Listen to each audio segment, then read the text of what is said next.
नमस्कार दोस्तों, स्वागत करता हूं आप सभी का आपके अपने YouTube चैनल पर। उम्मीद करता हूं आप सभी लोग एकदम स्वस्थ और मस्त होंगे। मेरे प्यारे विद्यार्थियों, नए पैटर्न पर आधारित प्रश्नों को मैं प्रीवियस ईयर के बहुत ही बेहतरीन प्रश्नों को इस जीएस जीके के प्रश्न है, देखते हैं मेरे कितने विद्यार्थी इन 25 प्रश्नों में से 10 का जवाब दे पाते हैं। अगर आप 10 का जवाब दे पाते हैं तो कमेंट बॉक्स में कमेंट करके जरूर बताइएगा। हम आपका अगली वीडियो में नाम पुकारेंगे। और आप सभी को दोस्तों इतना बता दें कि ये सारे सिलेक्टेड क्वेश्चन है। अगर आप 10 प्रश्नों का जवाब दे पाते हैं तो आप समझ जाइएगा कि आपकी तैयारी ठीक ठाक से हो रही है। तो चलिए दोस्तों, बिना किसी देरी के वीडियो को शुरू करते हैं। हमारा पहला प्रश्न है कि काकतीय वंश का संस्थापक कौन था। तो मेरे दोस्त, मेरे लाल, याद रखिएगा, इसका राइट आंसर हो जाएगा ऑप्शन नंबर सी वाला, वीटा प्रथम। काकतीय वंश का जो संस्थापक था उसका नाम था वीटा प्रथम। ऑप्शन नंबर ए वाला, सी वाला सही हो जाएगा। उम्मीद करता हूं ये आप सभी को प्रश्न समझ में आया होगा। अगले प्रश्न का जवाब जल्दी से आप कमेंट बॉक्स में दीजिए, जल्दी से जल्दी इसका जवाब दीजिए। चलिए हम आप सभी को बता देते हैं। अगला प्रश्न है कि गंग वंश की स्थापना किसने की थी। तो दोस्तों याद रखिएगा, जो गंग वंश है इसकी स्थापना किया था ब्रह्महस्त पंचम जी ने। ऑप्शन नंबर सी वाला सही हो जाएगा। ऑप्शन नंबर सी वाला फिर से आप सभी को बता देता हूं कि जो गंग वंश की स्थापना है इसको ब्रजहस्त पंचम जी ने किया था। अब आपका अगला प्रश्न है 3 नंबर का, बहुत ही महत्वपूर्ण प्रश्न है। जल्दी से इसको कमेंट बॉक्स में कमेंट करके जल्दी से बताइए कि बक्सर का युद्ध कब हुआ था। बक्सर का जो युद्ध है ये कब हुआ था। तो दोस्तों याद रखिएगा, ये जो बक्सर का युद्ध है इसका राइट आंसर हो जाएगा ऑप्शन नंबर सी वाला। 1764 ईस्वी में बक्सर का युद्ध हुआ था। जो बक्सर का युद्ध हुआ था वो कब हुआ था, यही प्रश्न में आपसे पूछेगा। तो याद रखिएगा मेरे लाल, जो बक्सर का युद्ध है ये 1764 ईस्वी में हुआ था। उम्मीद करता हूं ये तीनों प्रश्न आप सभी के समझ में आए होंगे, एक एक पॉइंट आपको समझ में आया होगा। अगर आपको समझ में आया तो हमारे उन भाई बहन तक जरूर शेयर करिएगा जिनके पास आज कोचिंग जाने तक की फीस नहीं है। और आपका अगला प्रश्न है कि ईरान देश की मुद्रा का नाम क्या है। जो ईरान है वो ईरान देश है। ये जो देश है इसकी मुद्रा का, जैसे अपने भारत की जो मुद्रा यानी रुपया है, उसी प्रकार से ईरान देश का मुद्रा का क्या नाम है। बहुत ही इंपॉर्टेंट प्रश्न है, तो याद रखिएगा इसका करेक्ट आंसर हो जाएगा रियाल। जो भैया ईरान देश है इसकी मुद्रा का नाम रियाल है। अब आपका 5 नंबर का प्रश्न है कि रुहेला का युद्ध कब हुआ था। बहुत ही महत्वपूर्ण प्रश्न है। ये सभी प्रश्न आप सभी कॉपी में अपने नोट कर सकते हैं। रुहेला का जो युद्ध हुआ था ये कब हुआ था। तो याद रखिएगा रुहेला का युद्ध 1774 ईस्वी में हुआ था। अब हम लोग चलते हैं अपने अगले प्रश्न की ओर। कह रहा है कि विश्व रेडियो दिवस कब मनाया जाता है। तो मेरे लाल याद रखिएगा, जो विश्व रेडियो दिवस है ये 13 फरवरी के दिन मनाया जाता है। 13 फरवरी को विश्व रेडियो दिवस मनाया जाता हूं। उम्मीद करता हूं ये प्रश्न भी आपको समझ में आ गया होगा।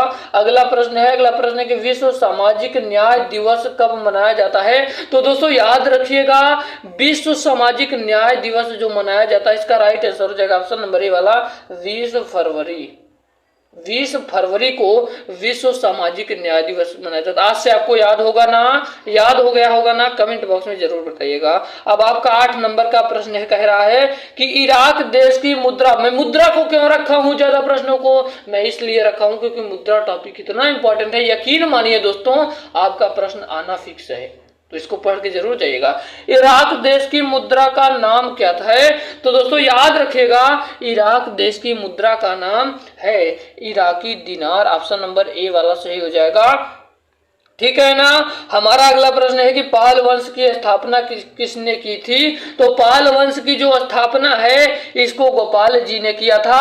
ऑप्शन नंबर डी वाला सही हो जाएगा। उम्मीद है ये प्रश्न भी आप सभी को समझ में आया होगा। चलिए हम लोग चलते हैं धीरे से अपने 10वें नंबर के प्रश्न की ओर।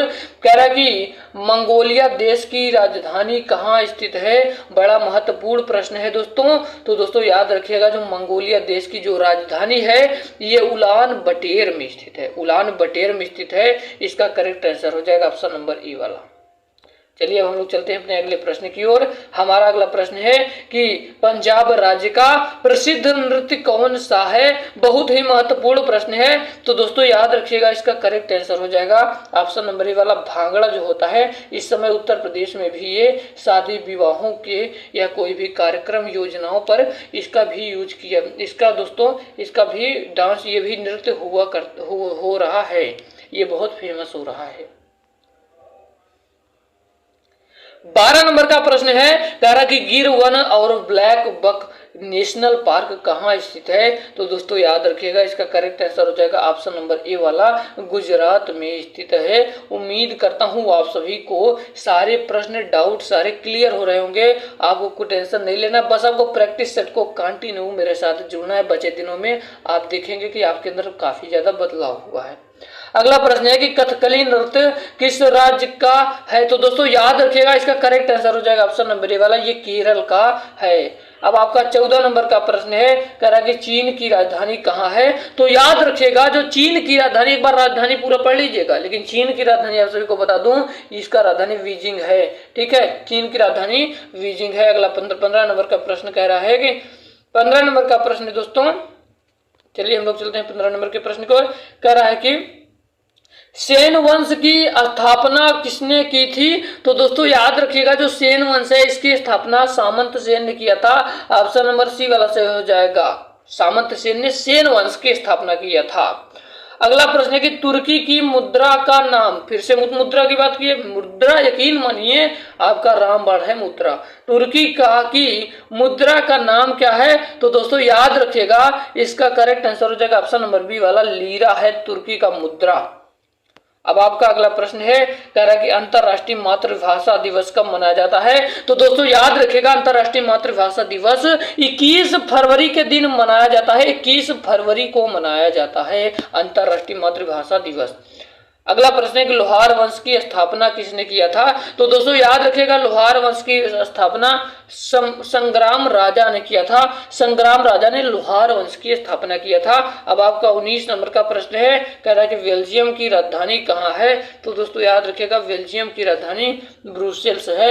उम्मीद करता हूँ आप सभी को सभी प्रश्न समझ में आ रहे होंगे, सभी डाउट क्लियर हो रहेंगे। अगर आपको कहीं डाउट लगे तो आप कमेंट बॉक्स में कमेंट करके एक बार जरूर बताइएगा। अगला प्रश्न है कि राजस्थान का प्रसिद्ध नृत्य कौन सा है। तो याद रखिएगा दोस्तों, ये जो घूमर है ये भी है और पड़घट है ये भी है। इसका मतलब correct answer option number C वाला हो जाएगा, उपयुक्त तो दोनों।